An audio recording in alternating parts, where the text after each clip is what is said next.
اعوذ باللہ من الشیطان الرجیم، بسم اللہ الرحمن الرحیم۔ ناظرین، میں آپ کا میزبان اطہر کاظمی۔ آج اس مسرت کے موقع پر ہم آج گفتگو کرنے جا رہے ہیں یوم ولادت حضرت رسول اللہ صلی اللہ علیہ وآلہ وسلم اور امام جعفر صادق علیہ الصلوۃ والسلام کی اس ولادت کے موقع پر تمام ناظرین کو اپنی جانب سے اور خدیجہ ٹی وی ٹیم کی جانب سے مبارکباد پیش کرتا ہوں، اور خصوصاً اپنے آقا حضرت حجت اجل اللہ تعالیٰ فرجہ شریف کی خدمت میں بھی مبارکباد پیش کرتا ہوں۔ اس موضوع پہ گفتگو کرنے کے لیے ہمارے ساتھ اسٹوڈیو میں علی جناب حجت الاسلام والمسلمین علی جناب مولانا مصطفیٰ علی خان ادیب الہندی صاحب اور شاعر اہل بیت، بہترین لب و لہجے کے شاعر، نوجوان شاعر جناب احمد علی ساقی صاحب، دونوں حضرات کا خیر مقدم کرتے ہیں، مولانا کی طرف رجوع کرتے ہیں اور اس گفتگو کا مفصل آغاز کرتے ہیں۔ السلام علیکم آقا۔ علیکم السلام ورحمۃ اللہ۔ بہت بہت خیر مقدم خدیجہ ٹی وی میں آپ کا۔ پہلا سوال یہ ہے کہ کس طریقے سے ہم یہ دیکھیں کہ آپ پوری دنیا کو رسول کی ضرورت ہوتی ہے، یعنی ضرورت رسول کیوں کر ہے؟ اعوذ باللہ من الشیطان الرجیم، بسم اللہ الرحمن الرحیم، الحمد للہ رب العالمین، وصلی اللہ علی سیدنا محمد وآلہ الطیبین الطاہرین۔ سب سے پہلے آپ تمام حضرات کی خدمت میں، تمام ناظرین کی خدمت میں اور صاحب عصر اجل اللہ تعالی فرجہ الشریف کی خدمت میں اس پر مسرت عید کے موقع پر تہنیت پیش کرتے ہیں، تبریک پیش کرتے ہیں کہ اصل جو عید کے حقدار اور تبریک کے حقدار ہیں وہی ہیں، کیونکہ وہی وارث ہیں ان دونوں ہستیوں کے جن کے وجود سے، برکت سے اسلام اور دین اسلام اور شریعت اسلام ہم تک پہنچی ہے۔ جہاں تک آپ کے سوال کا تعلق ہے رسول کی ضرورت کیوں کر ہے، یہ ایک بہت عقلی چیز ہے کہ انسان جب اس دنیا میں آیا ہے تو کسی مقصد کے تحت آیا ہے، ایسے ہی نہیں آ گیا کسی ایک انفجار کی صورت میں یا ایک دھماکے کی صورت میں مخلوق خلق ہو گئی اور اس کا ایک سسٹم چلنے لگا۔ ہم اس تھیوری کو عقل نہیں تسلیم کر سکتی۔ بہت سی چیزیں ایسی ہیں کہ انسانی عقل اس کو سمجھتی ہے اور انسانی عقل اس کو جانتی ہے، اس کے لیے اس کو ضرورت نہیں کہ کوئی آ کے اس کو بتائے۔ بہت چھوٹی سی مثال بات کو سمیٹنے کے لیے کر رہا ہوں کیونکہ وقت ظاہر سی بات ہے کم ہے ہمارے پاس۔ انسانی عقل بہت کچھ جانتی ہے، وہ جانتی ہے کہ سچ اچھی چیز ہے، جھوٹ بری چیز ہے، وعدہ خلافی نہیں کرنی چاہیے، بچوں سے محبت کرنی چاہیے، بڑوں کا احترام کرنا چاہیے، یہ انسانی عقل جانتی ہے۔ اس کو کسی دین کی ضرورت نہیں ہے، اس کو کسی کالج کی ضرورت نہیں ہے، اس کو کسی مدرسے کی ضرورت نہیں ہے، اس کو کسی، اگر وہ انسان ہے تو اس کی عقل یہ جانتی ہے کہ یہ چیز اچھی ہے، سچ بولنا چاہیے، ہر ایک جگہ کہتا ہے سچ بولنا چاہیے، تو اس کو دین کی ضرورت نہیں ہے، عقل کافی۔ اگر وہ عاقل ہے تو اس کو عقل کہے گی کہ جو بولو سچ بولو، جھوٹ نہیں بولو، فریب کاری نہیں کرو، کم مت تولو، یہ وہ چیزیں ہیں جس کو عقل سمجھتی ہے۔ لیکن بہت سی چیزیں ایسی ہیں جو عقل نہیں سمجھتی، یہ عقل وہاں تک پہنچ نہیں پاتی، اس کے کچھ معاملات کو حل کر لیتی ہے لیکن اصل معاملات تک عقل پہنچ نہیں پاتی۔ اس کی وجہ عقل کا پوٹینشیل کی کمی ہے، یعنی عقل خود اس حد تک پہنچ نہیں سکتی۔ مثال کے طور پر عقل یہ جانتی ہے، اگر وہ عاقل ہے واقعاً اور شعور رکھتا ہے تو وہ یہ جانتی ہے، یعنی پوری آپ اگر انسانی تاریخ کو پڑھیں گے تو عقل یہ آ کے کہتی ہے انسان سے کہ تمہارا کوئی خالق ہے، بے شک، لیکن وہ کیسا ہے یہ عقل نہیں بتا پاتی، یقیناً، تو وہ کیوں کر ہے، کس طرح سے ہے، یہ عقل نہیں بتا پاتی، لیکن ہے یہ بتاتی ہے کہ ہم اس دنیا میں اکیلے نہیں ہیں، ہم اس دنیا میں اپنے آپ نہیں آ گئے، ہم اس دنیا میں بے کس نہیں آ گئے، ہم اس دنیا میں کسی مقصد سے آئے ہیں، ایسے ہی نہیں آ گئے، یہ سب سمجھ میں آتا ہے۔ یہ جو سسٹم ہے پورا، جس کو ہم برہان نظم کہتے ہیں، برہان نظم کہتے ہیں، جو ہمارے یہاں عقائد میں پڑھایا جاتا ہے، کہ یہ جو پورا سسٹمیٹک ورلڈ چل رہا ہے، ہم تو اسی دنیا کے سسٹم کو دیکھ کے پریشان ہیں، اگر پورے عالم کو سسٹم کو ہم دیکھیں کہ ایک بھی سیارہ ادھر سے ادھر ایک نینو سیکنڈ کے لیے بھی ادھر سے ادھر نہیں ہوتا، بلکہ نینو سیکنڈ کے بھی اگر 1000 حصے کر دیے ہیں تب بھی ادھر سے ادھر نہیں ہوتا۔ آپ سورج کی حرکت کو بالکل، آپ سائنس نے ترقی کر لی، سورج کی حرکت کو آپ نے ڈے بائی ڈے بیس کے اوپر لکھ لیا ہے پورے سال کے، اور ایک سیکنڈ ادھر سے ادھر نہیں ہوتا۔ وہ آج کی تاریخ میں جو سورج جتنے بج کر جتنے منٹ اور جتنے سیکنڈ پہ اگا ہے، اگلے سال آج ہی کے دن وہ اتنے ہی بجے اگے گا، اس میں ایک سیکنڈ کے 1000ویں حصے کا بھی فرق نہیں آئے گا۔ تو یہ کیسے یہ سسٹم چل رہا ہے؟ کوئی نہ کوئی سسٹم کو چلانے والا یا سسٹم کو بنانے والا ہونا چاہیے، بغیر بنانے والے کہ اتنا ایڈوانس سسٹم نہیں بن سکتا. تو یہ عقل سمجھتی، لیکن وہ کیسا ہے یہ عقل نہیں سمجھ پاتی. تو اب عقل حیران پریشان ہے. تو ضروری تھا اس کے لیے کہ جس نے اس عقل کو بنایا ہے اور جس نے اس انسان کو بنایا ہے کہ وہ ایک ایسا سسٹم بھی وہ بنائے کہ وہ انسان کو اس آقا تک پہنچنے میں مدد کرے اس عقل کی کہ جس نے اس کو واقعاً بنایا ہے اور جس ہدف کے لیے بنایا ہے. خداوند عالم نے ہمیں خلق کیا ہے، خداوند عالم نے ہی عقل کو خلق کیا ہے، اور خداوند عالم جانتا ہے یہ عقل مجھ تک نہیں پہنچ سکتی اکیلے، کیونکہ میں خالق ہوں، میں جانتا ہوں اس کا پوٹینشیل کیا ہے. لہٰذا یہ مجھ تک نہیں پہنچ سکتی، اس کو ایک ایسا ساتھی چاہیے جو اس کی ہیلپ کرے، اس کو سارٹ آؤٹ کرے، اس کو مدد کرے کہ یہ مجھ تک پہنچ سکے. تو یہ ایک گائیڈ چاہیے. وہ گائیڈ کیسا ہو؟ وہ گائیڈ ایسا ہو کہ جو ان کو بھی سمجھتا ہو اور میرے پوٹینشیل کو بھی برداشت کر سکتا ہو. کیونکہ اگر بالکل ان کے جیسا ہو جائے گا تو پھر اس کے اندر وہی کمی آ جائے گی. تو لہٰذا ایک ایسا ہو جو ہم سے بھی مرتبط ہو اور ان سے بھی مرتبط ہو. تو لہٰذا ایک پورا سسٹم انبیاء اور رسول کا خداوند عالم نے خلقت انسانی کے ساتھ ساتھ شروع کر دیا. یعنی پہلا بشر ہی پہلا نبی ہے. وہ اسی لیے ہے کہ وہ انسانی اقوام اور انسانی قبیلے اور انسانی بستیاں بسنے سے پہلے ایک ہادی، ایک رہنما ان کے پاس رہے جو ان کو بتاتا رہے کہ کوئی ہے. اب جیسے جیسے انسانی عقل ترقی کرتی گئی اسی طرح ادھر سے آنے والی ہدایت کے دروازے اور چیپٹرز کھلتے چلے گئے. تو ایک سلسلہ ضروری تھا جس کے ذریعے سے انسانوں کی ہدایت ہوتی رہے. لیکن یہ سلسلہ جو چلایا گیا تھا یہ تدریجی تھا. یعنی جیسے جیسے انسانی عقل ترقی کرتی جائے ویسے ویسے ہم اس کے چیپٹرز کھولتے چلے جائیں. اگر خداوند عالم چاہتا تو پہلے دن ہی وہ آخری شریعت کو بھیج سکتا تھا، لیکن اس کا فائدہ اس لیے نہیں ہوتا کہ انسانی عقل ابھی اس کے لیے آمادہ نہیں تھی. مثال کے طور پر ہم آج کی چیزوں کو سمجھانے کے لیے عرض کر رہے ہیں کہ مثلا ایک بچہ جو کلاس 3 میں ہے، 4 میں پہنچا، اس کو سائنس آپ پڑھاتے ہیں، اس کو آپ بہت سے چیپٹرز پڑھاتے ہیں سائنس میں. 5 میں گیا تو وہی چیپٹرز پڑھے گا. مطلب اس چیپٹر کا نام ممکن ہے وہی ہو لیکن اس کے اندر جو نالج اس کو دی جا رہی ہے وہ اب پہلے سے تھوڑی سی ڈیفرنٹ ہوگی، اپ گریڈ ہو جائے گی. 8 میں جب آئے گا وہی چیپٹر پڑھے گا وہ، لیکن اب جو نالج ہے اس کی وہ اس کی اب صلاحیت جو 8 کی ہے اس کے حساب سے ہے. اب اس نے سائنس سائڈ لے لی، 10th میں جو دی چیز جا رہی وہی ہے، وہی ایٹم پڑھ رہا ہے، وہ وہی انرجی پڑھ رہا ہے، وہی فورس پڑھ رہا ہے. لیکن جو 5th میں فورس ہم نے بتایا تھا اس کو وہ نہیں پڑھ رہا ہے. اب اس فورس کے عمیق معنوں کو وہ پڑھ رہا ہے. تو چیپٹر کا نام ایک ہی ہے، لیکن چونکہ اب ذہن آمادہ ہو گیا ہے کہ اس کو اب ہائی اسکول کے لحاظ سے بتایا جائے، لہٰذا 5th والی بات اس کو نہیں بتائی جائے گی. بے شک دیکھنے میں ایک جیسا چیپٹر ہے. اسی طرح جب وہ 12th میں گیا، جب وہ اگر سائنس سائڈ لے لیا ہے، وہ گریجویشن کر رہا ہے سائنس سے، بعد میں ماسٹرز کرے گا سائڈ سے، بعد میں ڈاکٹریٹ کرے گا سائڈ سے، ریسرچر بنے گا، چیپٹرز کے نام وہی رہیں گے، لیکن اس کے اندر جو چیز اس کو استاد بتائے گا وہ اس کے اب کی ذہن کے حساب سے بتائے گا، اب جو اس کے اندر صلاحیت ہے اس کے حساب سے بتائے گا. تو شریعت جو شروع ہوئی وہ بھی بہت دنوں بعد شروع ہوئی. پہلے صرف قوانین آئے، پھر شریعت آئی. پہلے تو ہدایت کی چیزیں آتی نہیں، پھر شریعت باقاعدہ آئی. جیسے جیسے انسان آمادہ ہوتا چلا گیا شریعت کو اس کے لحاظ سے بڑھایا یا گھٹایا جاتا رہا کہ بھئی یہ چیز پہلے تھی اب ضرورت نہیں ہے، یہ وقت کی اس وقت کی ضرورت تھی اب اس وقت کی ضرورت نہیں ہے.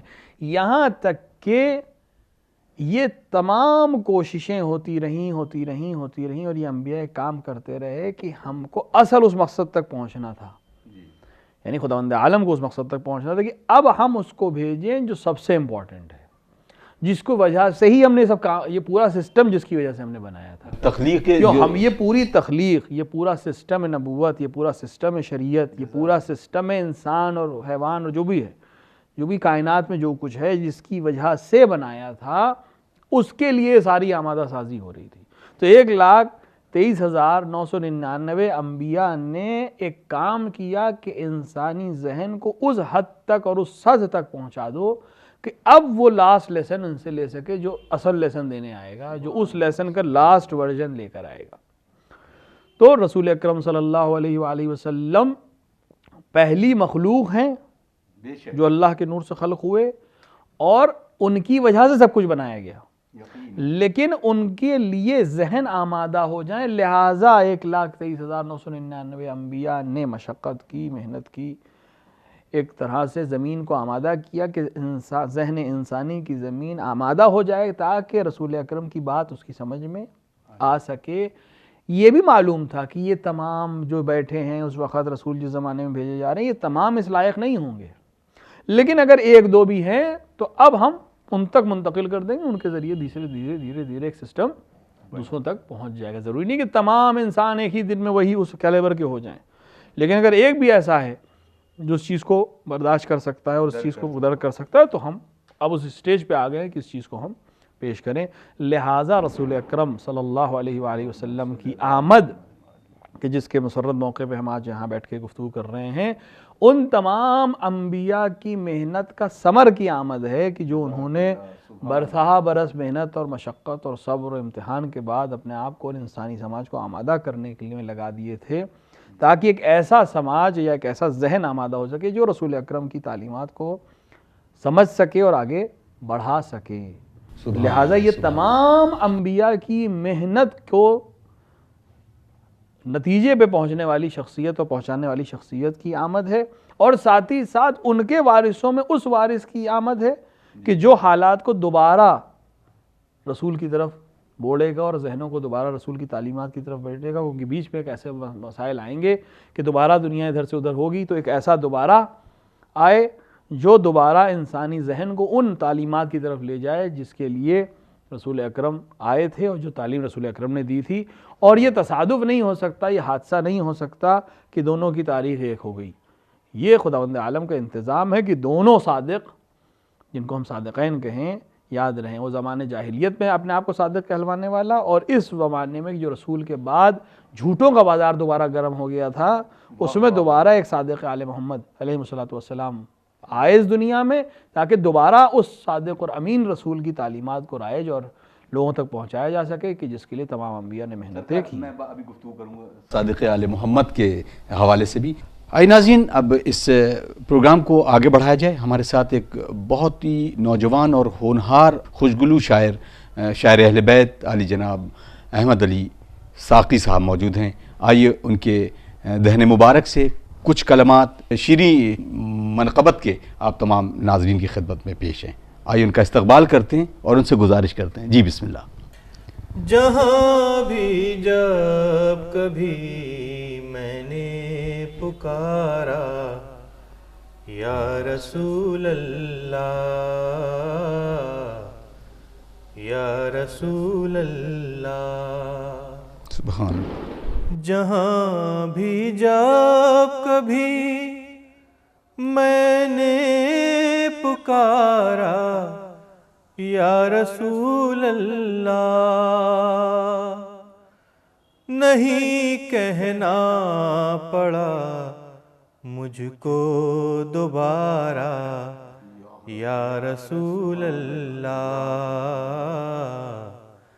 یا رسول اللہ، نہیں کہنا پڑا مجھ کو دوبارہ یا رسول اللہ، وہ دو ہو کر نبوت کی گواہی دے گا برجستہ، وہ دو ہو کر نبوت کی گواہی دے گا برجستہ، اگر سوئے قمر کر دیں اشارہ سبحان یا اللہ، رسول اللہ جزاک اللہ خیرہ، سبحان اللہ۔ یا رسول اللہ، اگر سوئے قمر کر دیں اشارہ یا رسول اللہ، او بھٹکتا پھر رہا ہوں ہند کی گلیوں میں کب سے، بھٹکتا پھر رہا ہوں ہند کی گلیوں میں کب سے بلا لیں اپنے روضے پر خدا را یا رسول اللہ یا رسول اللہ، بلا لیں اپنے روضے پر خدا را یا رسول اللہ یا رسول اللہ۔ تمہاری نعت پڑھنے کا شرف ساقی نے پایا ہے، تمہاری نعت پڑھنے کا شرف ساقی نے پایا ہے، میری آواز کو تیرا سہارا یا رسول اللہ یا رسول اللہ۔ جہاں بھی جب کبھی میں نے پکارا یا رسول اللہ یا رسول اللہ۔ ناظرین، آپ نے سماعت فرمائی ایک خوبصورت نعت خوبصورت آواز میں جناب احمد علی ساقی صاحب سے۔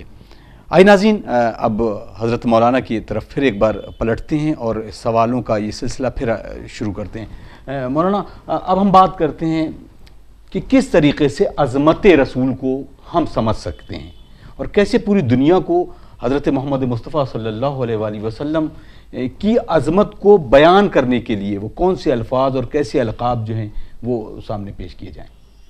دیکھیں، رسول اکرم صلی اللہ علیہ وآلہ وسلم کی عظمت کے لیے بہت سی چیزیں ہمارے پاس ہیں، لیکن ہم یہ جو آج دنیا میں ہم مسلسل سننے میں آتا ہے، اب تو ہر چیز ہاتھ میں موجود ہے، ساری خبریں ہاتھوں میں آ جاتی ہیں موبائل کے ذریعے اور ٹیلی ویژن کے ذریعے، یہ مختلف برسوں میں اس طرح کی باتیں کئی دفعہ آئیں گی، رسول کے خلاف کتاب لکھی گئی، رسول کے سلسلے میں کارٹون بنایا گیا، دوسری چیزیں۔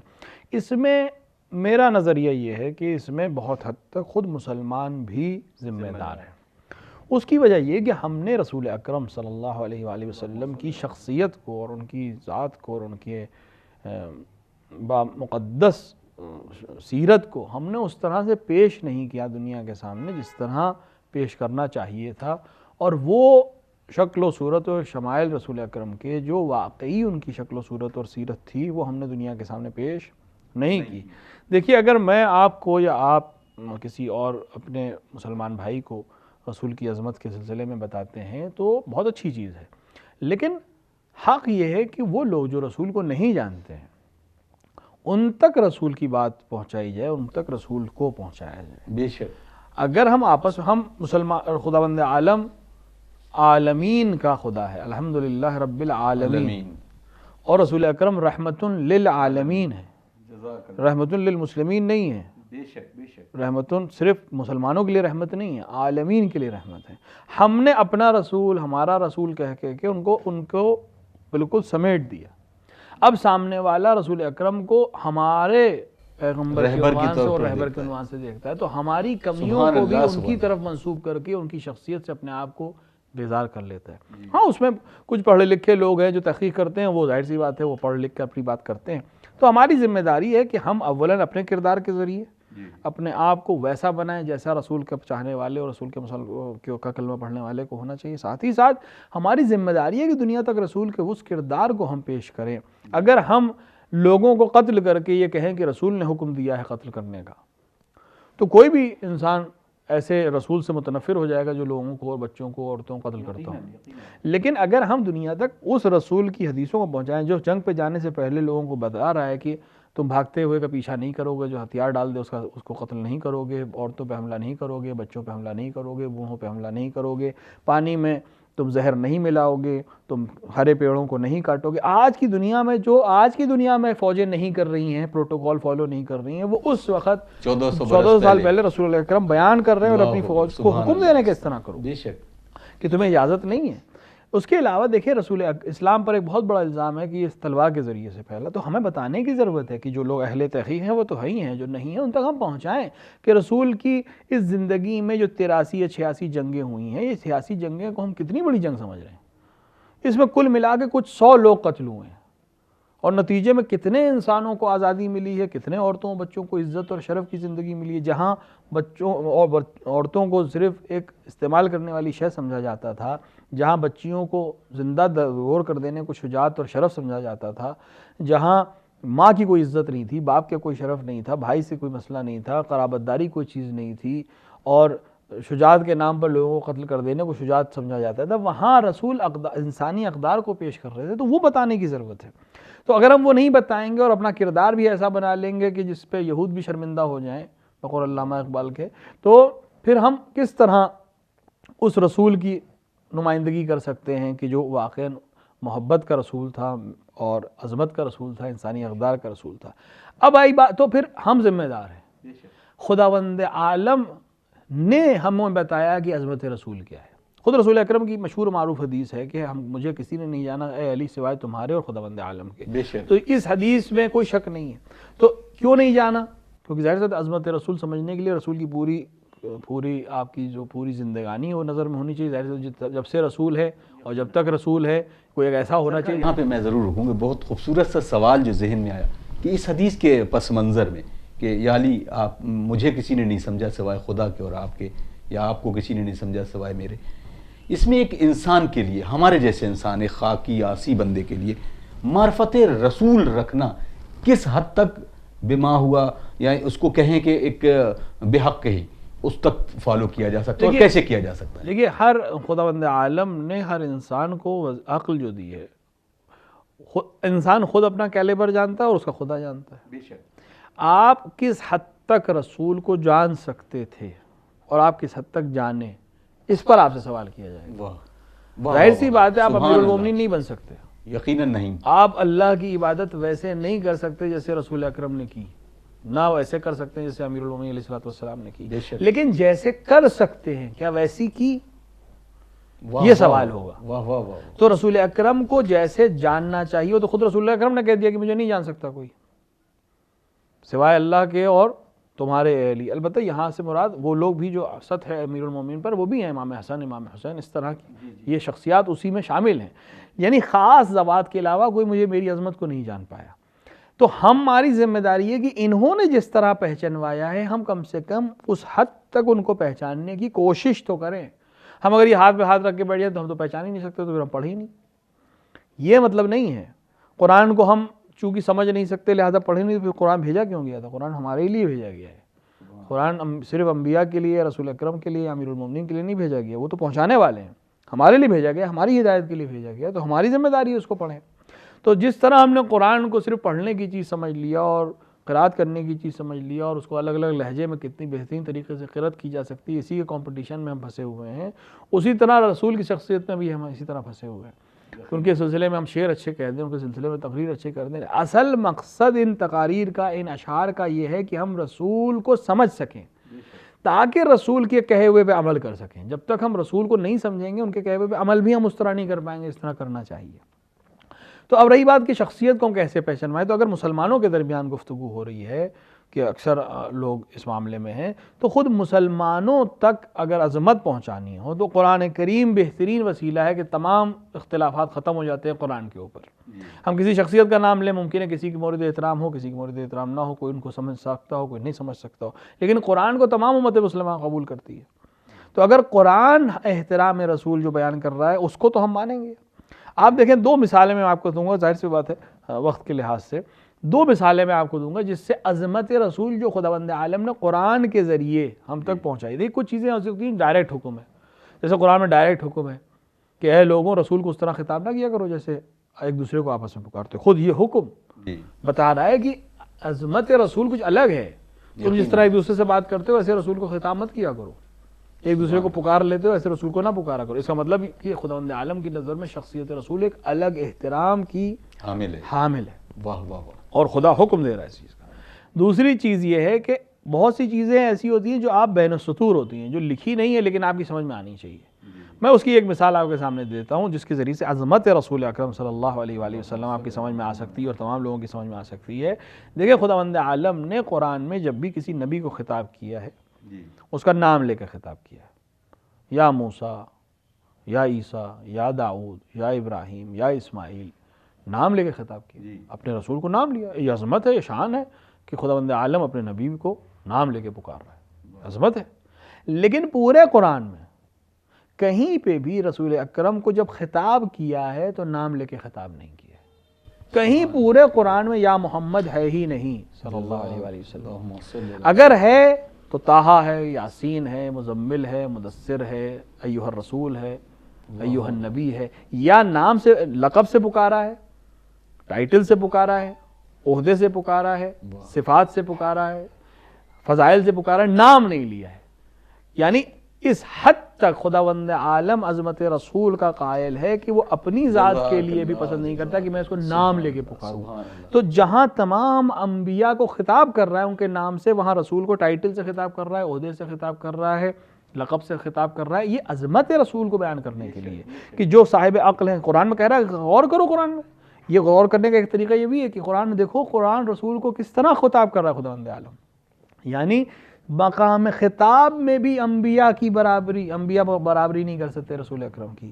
تو اگر خداوند عالم یہ عظمت رکھ رہا ہے تو ہم جو اپنے آپ کو کلمہ کو کہتے ہیں، رسول کا امتی کہتے ہیں، تو ہمیں کتنا زیادہ احترام کرنا چاہیے رسول اکرم کا. اور احترام صرف یہ نہیں ہے کہ میں یا رسول اللہ کہوں یا میں صلی اللہ علیہ وآلہ وسلم کہوں. احترام یہ کہ میں ان کی بات سنوں اور ان کی بات پر عمل کروں. میں اپنے باپ سے کہوں کہ میں آپ کو بہت چاہتا ہوں لیکن ان کی بات نہ مانوں، یہ احترام نہیں ہے. یہ بے رسے کہ جو امت کا باپ ہے، جو تمام امتوں کے اوپر شاہد ہے، اگر ہم ان کو چاہتے ہیں تو ضروری ہے کہ ان کی بات پر عمل کریں. اگر عمل نہیں کر رہے ہیں تو صرف دعوی زمانی ہے اور ہم واقعی معنوں میں نہیں چاہتے، کیونکہ ہم جسے چاہتے ہیں پھر اس کے لیے وہی کرتے ہیں جو وہ پسند کرتا ہے. چاہت کا تقاضا یہی ہے کہ جس کو چاہتے ہو، جو وہ چاہتا ہے وہ پسند کریے، وہ کریے. تو عظمت رسول قرآن بیان کر رہی ہے. عظمت رسول امیر المومنین امام حسن امام حسین کے واقعات آپ کو بہت سے مل جائیں گے، لیکن خود قرآن ہمارے لیے کافی ہے. اگر تو قرآن بیان کر رہا ہے کہ ہم خطاب میں پسند نہیں کرتے کہ رسول و خطاب فرمائے. ایک چیز اور آخر میں دیکھیں، خداوند عالم نے جتنے حکم ہم کو دیے، احکامات جو ہم پر ہیں، نماز پڑھو، روزہ رکھو، خمس عطا کرو، زکوٰۃ دو، امر بالمعروف کرو، نہی عن المنکر کرو، یہ سب جو ہم احکام جن پہ ہم عمل کرتے ہیں، کوئی عمل ان میں ایسا نہیں ہے جس میں خدا میں عمل کرتا ہو. خدا نماز نہیں پڑھتا، خدا روزہ نہیں رکھتا، خدا خمس اور زکوٰۃ نہیں دے گا، خدا کھیتی نہیں کرتا کہ خمس دے گا اور زکوٰۃ دے گا. خدا شارع ہے، حکم دے گا یہ کرو، میرے لیے کرو. نماز کس کی پڑھے گا؟ وہ اگر وہ نماز پڑھے تو وہ خدا ہی نہیں ہے. اس کی نماز پڑھی جائے گی، اس کے حکم پہ روزہ رکھا جائے گا. وہ جسم ہی نہیں رکھتا، روزہ کیا رکھے گا؟ وہ جسم سے اس کو نہ بھوک لگتی نہ پیاس لگتی، وہ کیا روزہ رکھے گا؟ اس کے لیے ہے ہی نہیں. وہ حکم دے گا، اس کے لیے ہم رکھیں گے. لیکن ایک عمل ایسا ہے جو خداوند عالم نے خود بھی کیا اور ہم کو حکم دیا. یہ عظمت رسول کو بیان کرنے کے لیے ایک بہترین ایک اور دلیل ہمارے پاس ہے. خداوند عالم کیا فرما رہا ہے، جس کو ہم تقریباً نمازوں کے بعد خصوصاً ہم لوگ تو بہرحال دہراتے ہیں، اس پہ عمل کرتے ہیں کہ ان اللہ وملائکتہ یصلون علی النبی یا ایھا الذین آمنوا صلوا علیہ وسلموا تسلیما. تو خداوند عالم پہلے خود عمل کر رہا ہے. میں بھیجتا ہوں اور میرے ملائک بھیجتے ہیں، اے ایمان لانے والے تم بھی بھیجا کرو. یعنی کوئی عمل جو ہم انجام دیتے ہیں اس میں خدا عملی طور سے شریک نہیں ہے سوائے صلوات رسول اکرم اور ان کی آل کے اوپر صلوات بھیجنے کے، کہ جو عظمت رسول اور آل رسول کو بیان کرنے کے لیے ایک دوسری بہترین دلیل ہے ہمارے پاس، جس کے ذریعے سے ہم عظمت محمد و آل محمد کو دنیا تک پہنچا سکتے ہیں. اور اس کو بہترین طریقہ یہ ہے کہ ہم ان کی باتوں پر عمل کر کے یہ بیان کریں کہ ہم واقعی ان کے چاہنے والے ہیں اور ان کی امتی ہیں. سبحان اللہ. سرکار اب ہم بات اگر کریں قرآنی دلائل کے انداز میں، تو قرآن کی ایک آیت جو ہمارے لیے بہت ہی اہم کردار نبھاتی ہے، بسم اللہ الرحمن الرحیم، یا ایھا الذین آمنوا اطیعوا اللہ واطیعوا الرسول واولی الامر. اللہ کو جاننے کے لیے، اللہ کو پہچاننے کے لیے، اس کی معرفت رکھنے کے لیے رسول کی ضرورت تھی. آپ نے اس کی عظمت بتائی. اب رسول کو جاننے کے لیے جس شخصیت یا جن اشخاص کی ضرورت پڑے گی تو وہ ہمارے امام ہیں، جیسا کہ بتاتے ہیں. آج ہم گفتگو کر رہے ہیں امام صادق علیہ السلام کی یوم ولادت پر. تو امام صادق علیہ السلام یعنی امام کی اب جو ضرورت ہے اس کو ہم اپنے جائیں گے کہ وہ ضرور اس کی ضرورت امام بھی لوگوں کو سمجھ میں آنی چاہیے اور وہ کس طریقے سے ممکن ہو سکتی ہے. دیکھیں پورا سلسلہ جو ہے معرفت کا اصل ہدف انسانی، جیسے کہ پچھلی گفتگو میں نے عرض کیا، اصل حکمت خلقت انسانی یہ ہے کہ وہ اللہ کو پہچان کے اس کی عبادت کرے. بے شک. لیکن عقل انسانی اللہ تک اسے نہیں پہنچا سکتی، لہٰذا ضرورت پڑی انبیاء کی اور رسول کی کہ وہ آئیں اور اللہ کو پہچنوائیں. لیکن چونکہ انبیاء کرام علیہم الصلوۃ والسلام کی اطاعت اسی وقت ہو سکتی ہے جب ہم ان کو اس طرح جان جائیں جس طرح وہ ہیں، تو پھر ایک ایسی ذات کی بھی ضرورت ہے جو آ کر عمل کر کے بتائے احکام انبیاء پر کہ جس طرح عمل کرنا چاہیے، اور انبیاء کی معرفت ہم کو کروائیں جیسے معرفت ہونی چاہیے. رسول کی حدیث جو ہم لوگوں نے ابھی گفتگو میں عرض کی تھی کہ مجھے نہیں پہچانا سوائے خدا کے اور علی تمہارے کسی نے نہیں پہچانا، اس کی وجہ یہ کہ امیر المومنین کی ذات اگر نہیں ہوتی تو عظمت رسول اور اطاعت رسول اور معرفت رسول ہم تک بتانے والا کوئی تھا ہی نہیں. امیر المومنین علیہ الصلوۃ والسلام کا عمل اور امیر المومنین علیہ الصلوۃ والسلام کی زندگی آ کر رسول کی عظمت کو بیان کر رہی ہے. اسی طرح آپ کے بعد ہر امام اپنے اپنے زمانے میں لوگوں تک وہ بات پہنچا رہا ہے، وہ معرفت پہنچا رہا ہے رسول اکرم کی کہ جو واقعی معرفت ہے. بے شک. لہٰذا امام کی ضرورت اس لیے ہے تاکہ ہم نبی تک پہنچ سکیں، جس کے نتیجے میں ہم خدا تک پہنچ سکیں. تو اگر چین کو دیکھا جائے تو اوپر سے لنک پہلے خدا پھر نبی پھر امام. لیکن اگر معرفت کو ہم دیکھیں گے تو پہلے امام کو پہچانیے، پھر اس کے ذریعے سے نبی کو پہچانیے اور اس کے نتیجے میں خدا کو پہچانیے. کیونکہ اگر بغیر امام کے نبی تک پہنچے تو وہی نتیجہ ہوگا جو ہم دنیا میں دیکھ رہے ہیں کہ ہم نبی کو اس طرح کا نبی پیش کریں گے کہ دنیا ان کے خلاف انگلی اٹھائے. لیکن اگر امام کی احادیث کے ذیل میں ہم نبی کو پہچنواتے تو اس طرح کا مسئلہ پیش نہیں آتا. اور اگر نبی وہ نبی ہماری سمجھ میں آ گیا جو واقعی نبی ہے، جو ائمہ نے ہمارے سامنے پیش کیا ہے، تو پھر وہ خدا بھی ہماری سمجھ میں آ جائے گا جس نے بھیجا ہے. تو پھر وہ جو خدا کے سلسلے میں مسائل ہیں وہ بھی اسی لیے ہیں کہ نبی کو ہم اس طرح نہیں سمجھ پائے ہیں جس طرح نبی کو سمجھنا چاہیے تھا. تو لنک اوپر سے نیچے تک اور نیچے سے اوپر تک اگر صحیح سے نہیں ہوگا تو ہم معرفت اس طرح سے حاصل نہیں کر پائیں گے. اور چونکہ امام جعفر صادق علیہ الصلوۃ والسلام کی سلسلے میں گفتگو ہو رہی ہے تو یہ پورا سلسلہ امامت ہے ہی اسی لیے کہ ہم نبی کو پہچان سکیں اور نبی کے احکامات کو کس طرح عملی کرنا ہے. کوئی ایک ایسا چاہیے تھا کہ جو نبی کی تعلیمات کو ہمارے تک اس طرح پہنچائے جیسے پہنچنا چاہیے. کیسے عمل ہونا ہے، کیسے انجام دینا. نماز پڑھنے کا حکم نبی نے دے دیا ہے، کیسے پڑھنی ہے، کس معرفت کے ساتھ پڑھنی ہے، وضو کیسے کرنا ہے، احکامات پہ عمل کیسے کرنا ہے. یہ شریعت کس طرح سے امپلیفائی ہوگی. نبی شریعت پہنچائے گا، امپلیمنٹ کرانا نبی اپنے زمانے تک کرائے گا، لیکن نبی کے بعد کوئی ایسا چاہیے جو اس کو ویسے امپلیفائی کرے جو جیسے نبی کرتے.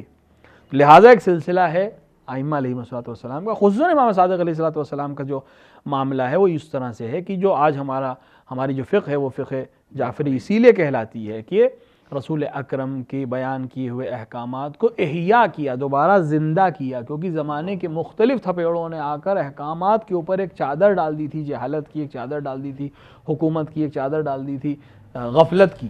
ان سب چیزوں کو ہٹایا امام صادق علیہ الصلوۃ والسلام نے. البتہ اس میں امام زین العابدین علیہ الصلوۃ والسلام کی دعاؤں کے ذریعے سے دی گئی تعلیمات، اس کے بعد وہ موقع فراہم ہونا جو امام محمد باقر علیہ الصلوۃ والسلام نے علوم کو ایک بستر فراہم کیا کہ امام جعفر صادق کو ایک موقع، ایک شاگردوں کا ایک غفیر مجمع مل گیا جس میں آپ نے تربیت کی اور آپ کو موقع مل گیا کہ آپ ان علوم کو اب پہنچا سکیں. اس زمانے میں صرف جب ہم کہتے ہیں امام نے تعلیم دی تو ہم لوگوں کی ذہن چونکہ ہم نے اپنے مذہبی تعلیم کو محدود کر دیا مدرسوں تک کہ حدیث پڑھتے ہوں گے اور قرآن پڑھتے ہوں گے، جبکہ قرآن میں چونکہ سب کچھ ہے لہٰذا آپ جس سبجیکٹ کا بھی نام لیں وہ ہونا چاہیے، لیکن کوئی ایک ایسا چاہیے جو اس سبجیکٹ کو قرآن سے پڑھا سکے اور سمجھا سکے. لہٰذا امام کو موقع فراہم ہوا، لہٰذا امام ہی کے درس میں جہاں 4000 لوگ بیٹھ کے درس سیکھ رہے تھے وہ صرف قرآن کے ہمیں پڑھنے والے نہیں تھے، صرف حدیث کے جانکار نہیں تھے، بلکہ وہ طب جانتے تھے، وہ انجینئرنگ جانتے تھے، وہ علم نجوم جانتے تھے، وہ آرکیٹیکچر جانتے تھے.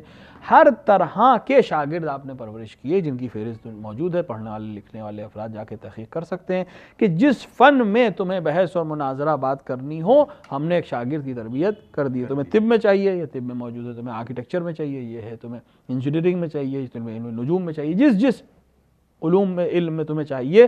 ہم نے شاگردوں کی تربیت اسی مسجد نبوی میں بیٹھ کے کر دی ہے، جس کے نتیجے میں وہ تمام احادیث جو رسول اکرم نے بیان کی تھی اور دنیا میں چھپ کے رہ جاتی ہیں، اگر امام صادق علیہ السلام، امام محمد باقر علیہ السلام آ کے بیان نہ کرتے، ان کی تشریح نہ کرتے اور ان شاگردوں کی تربیت نہ کرتے، تو آج ہمارے پاس کچھ بھی نہیں تھا. تو امام صادق علیہ السلام نے احیاء کیا دین کو، جس طرح امام حسین علیہ السلام نے محفوظ کر دیا دین کو، کہ اب دین کو ادھر سے ادھر نہیں ہو پائے گا. لیکن شریعت کو صحیح طریقے سے دنیا تک پہنچانے کی ذمہ داری امام جعفر صادق علیہ السلام کی تھی، کیونکہ امام حسین کو موقع ہی نہیں ملا تھا. امام حسین نے دین کو مستحکم کر دیا کہ اب دین اور لادین کا فرق معلوم ہو جائے گا کربلا کے بعد. اللہ سبحان. اب وہ لوگ جو دیندار ہو گئے، ان کو اگر شریعت چاہیے تو میرا پوتا آ کر تمہیں شریعت بھی بیان کرے گا کہ الحمدللہ امام صادق علیہ السلام کی آمد سے اور امام صادق علیہ السلام کی محنتوں کے نتیجے میں یہ فقہ، یہ شریعت آج ہمارے پاس موجود ہے، جس پہ عمل کر کے، واقعی عمل کر کے انسان اس مقام تک پہنچ سکتا ہے جس مقام تک پہنچنے کے لیے اس کو خلق کیا گیا ہے، اور اس اعلیٰ مدارج تک پہنچ سکتا ہے کہ جس کے لیے اس کی خلقت ہوئی ہے. بہت بہت شکریہ.